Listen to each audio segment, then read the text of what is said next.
I'm Tim McDonnell. This is in the FCS Huddle. Now, it's already week 6 of the 2012 season. It's gone by quick, and a lot of the conference races are starting to heat up.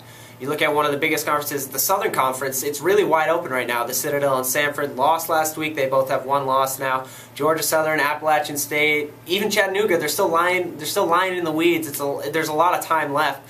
One of the first games to look at, Wofford plays Furman this week. It's the oldest rivalry in South Carolina. Now, Wofford really hasn't been tested. They've had a relatively easy schedule. Eric Bretenstein last week, he had 321 rushing yards, just never ceases to amaze.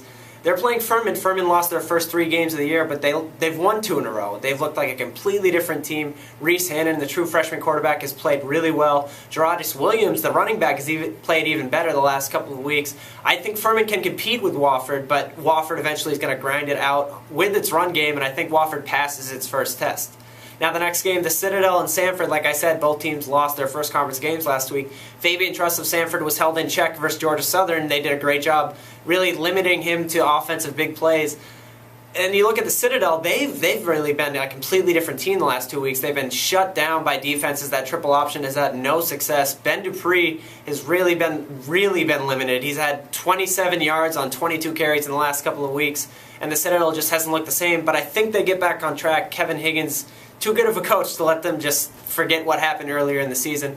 Then the last game, transitioning to the next conference, the CAA. You have Towson and JMU playing in such a pivotal game this early in the season. Towson, they really have to win 5 of 7 of their last games if they want any chance of the FCS playoffs. They lost at LSU last week. They played great.